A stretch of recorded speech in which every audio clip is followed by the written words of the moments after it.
Good morning, and it's a great privilege for me to be here. It's my third visit to Saudi, and I know that you're really at the forefront now of developing these new technologies, so I'm very pleased to be able to talk to you about what is new in pre-implantation genetic diagnosis. And I know that upstairs there's a group developing PGD here in Jeddah, so I look forward to seeing their labs later today.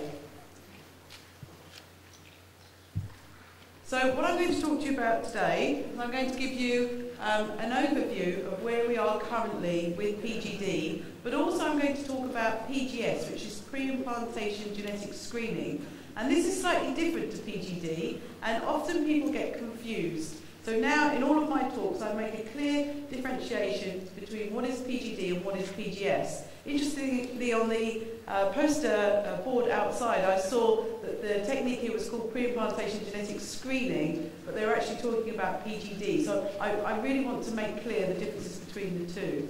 So I want to say how we do it, and I want to say the disadvantages and advantages, and also the future of these procedures, and just briefly at the end, just discussing some of the ethical. Very good idea. That's better for short people. Thank you very much.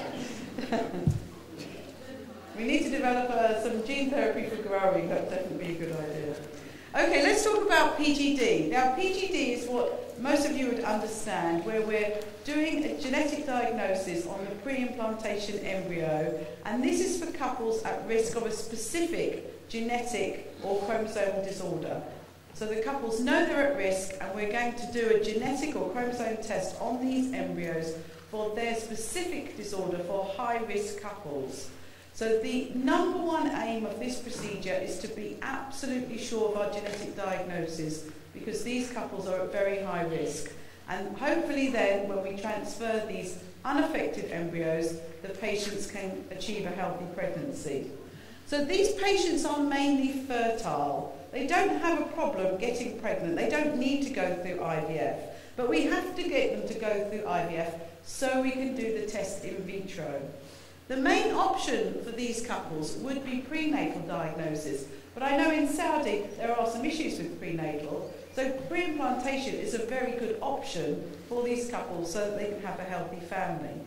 Currently, we are just doing the diagnosis for the disorder, but as you'll see through my talk, the new technology, the use of arrays, is going to change that.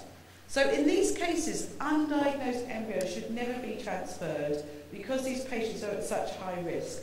And the current technology here is relatively uncontroversial, but again, things are going to change now with the use of arrays. So just to summarise now, these couple are carrying a specific disease. They will know they're carrying this disease because they may have unfortunately had an affected child. So some rare disorders, or if the family just have no family history, that might be the first indication that they're carrying this disease. Or they may have had other family members affected and had genetic testing. So before they started their family, they knew they were at genetic risk.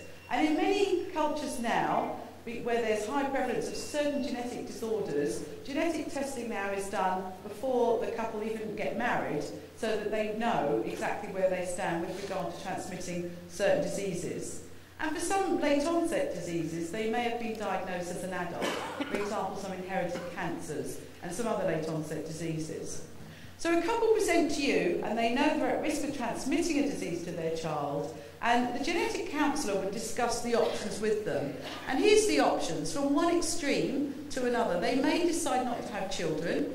They may decide to have what we call reproductive roulette, where they know they're carrying the disease, but they don't want to have any genetic testing. They just want to get pregnant and hope that everything is okay. And certainly for the less severe diseases, couples may do this. In the UK, certainly the majority of couples go through prenatal diagnosis, but a number will go through PGD. And they can also have gamete donation. I know that's an issue here, but certainly internationally some couples decide to have egg or sperm donation to relieve the genetic issue, or they may wish to adopt, but I know that's also an issue here in Saudi. So, the couples, what sort of diseases are these couples carrying? Well, they could be carrying the single gene disorders, so recessive or dominant diseases. So I'm sure this audience knows all about the basic types of inheritance of this, or the triplet repeat disorders such as Fragile X or Huntington's, or the late onset disorders, and this is a growing area internationally in PGD, so offering PGD for late onset disorders such as I said, inherited cancers. They may be carrying a chromosome abnormality such as a translocation or other types of chromosome abnormalities, inversions, insertions, and PGD can be done for this. And also we can do sexing for X-linked disease. Now, in the past, we used to just sex the embryos and just transfer female embryos, but now the techniques, the molecular techniques we use are really advancing. So now it's much more common to do a specific diagnosis. So also unaffected males can be transferred. So this is obviously a much better situation. Now, I do a lot of work with the ESHRE PGD Consortium, which I co-founded with a number of colleagues. And so I'll show you a few snippets of the information we gather. But if you want to know more about PGD, a fantastic place to visit is the ESHRE website. And on there you will find lots of information from the PGD Consortium. We've written a huge amount of information, published many papers. But one thing we do is every year we do a data collection of the centres that are offering PGD, that are members of the consortium. And we find the sort of top 10 disorders. So they're the most common diseases that you would see, the recessive cystic fibrosis, thalassemia, etc., dominant myotonic, etc., and the specific diagnosis of sex-linked, things like DMD, Fragile X, and haemophilia. So that's the basics of what we do for PGD. So before I go on to exactly how we do this in the lab, I just want to set in your mind the difference between PGD and PGS. PGS is really an adjunct to basic IVF procedures.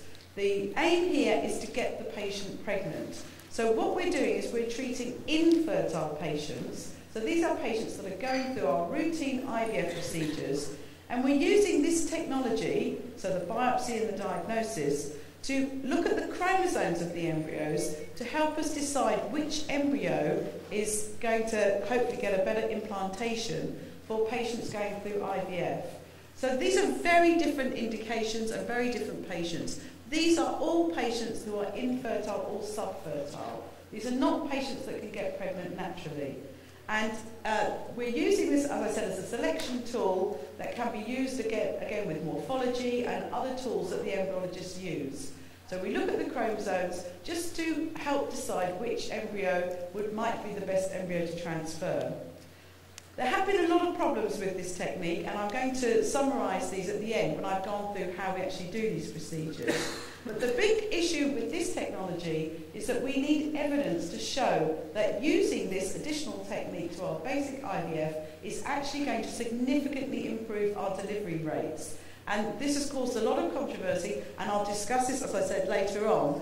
But myself and others within the consortium and many other groups have published a lot of discussions on PGS, and at the moment it's still a very, very controversial technique. And it's controversial because we have no evidence at the moment to show that this technique helps our IVF patients. So I'll come back to that after. Just the last thing about PGS for now, the indications that people have published to use PGS is advanced maternal age, and it varies depending on the clinic, recurrent IVF failure, so that's 2 or more failed IVFs, recurrent miscarriage, where the karyotype of the parents is normal, so I mean there could be many reasons why somebody has recurrent miscarriage, and also severe male factor. So I think one of the issues here with PGS is that the first option, obviously we know that as women age, the chromosomes in the egg can become more abnormal, and certainly many of the miscarriages and certainly the increases with age we see in women is a chromosomal basis to that. So the first option here does have some scientific basis of maybe this procedure might help, but certainly for the others there could be many reasons why someone fails an IVF. Chromosome abnormalities may or may not be one of those. So let's look how we do PGD and PGS. Well, there's 2 stages. One is concerning the IVF lab. They need to do the embryo biopsy technique so we can get cells to do the second stage, which is the single cell diagnosis. And the single cell diagnosis needs to be done in the molecular and the cytogenetics lab. So one of the exciting things about PGD is we're merging two technologies. We're merging the experience of the IVF team and also this experience of the genetic team. So the biopsy. There's 3 stages that we could do biopsy. We could do polar body biopsy, where we can take the first and ideally also the second polar body. This has only been done by a few units. It was developed by the Valinsky group in Chicago. They've done many cycles. It's been done in a few countries where there's been problems about doing embryo biopsy. So this has been Germany and more recently Italy, where embryo biopsy is not allowed legally. They find a problem with biopsying these embryos on moral grounds. So these centres have been doing polar body biopsy. Polar body biopsy. Cleavage stage biopsy has been the most used technique for PGD for the last over 20 years, and still today is the technique used by the majority of PGD centres. And it's a very simple technique. A hole is made in the zona pellucida, the membrane that surrounds the embryo, and just 1 or 2 cells can quite simply be aspirated from the embryo. So this is used by the majority of centres, but this is changing quite rapidly now, and now people are moving more to blastocyst biopsy. And one of the biggest problems with performing biopsy at this stage is that embryos at this stage are very chromosomally mosaic. They have a lot of cells that are not diploid. The chromosomes in the very early embryos seem to have a lack of cell cycle checkpoints for mitosis, and they don't undergo regular division. We're trying to build up evidence and look into this more. It seems that certainly by the blastocyst, this mosaicism is much reduced. Recent evidence in the last years seems to show that it is still prevalent, but it's certainly reduced. And we don't know whether the embryo just discards these cells or has an intrinsic mechanism to select the diploid cells, or whether embryos that are very chromosomally mosaic just don't develop much further. These are questions we're still trying to answer. But because of this mosaicism, the trouble with PGD at this stage, at cleavage stages, is that the cell that we take out is not chromosomally representative of the rest of the embryo. It's not an issue if we're doing things like single gene defects, as long as we have a robust method for our diagnosis. But it's certainly an issue when we're looking at chromosomes. And I think this has been one of the main issues, certainly, for the data we see with PGS. So now groups are moving towards trophectoderm biopsy at the blastocyst stage. And one problem, there's been a few problems with blastocyst biopsy up until now. One has been that IVF culture has not been very efficient to produce a good number of blastocysts. There's been a great move now in IVF clinics to do blastocyst culture, and so most units now have experience with this, and blastocyst culture and transfer of these embryos is pretty routine in most IVF units now. Joined with that, we now have the new method of freezing. Well, it's not that new, but embryologists are now using vitrification, which is a rapid freeze and rapid cooling method of cryopreserving human embryos. And this technique has proven very successful at the blastocyst stage. And even if the embryo has been biopsied and we've taken some of the cells from the embryo, this procedure works fantastically. It even works great on hatched blastocysts. We do not need the zona pellucida surrounding the embryo, which we did in the previous methods that we were using.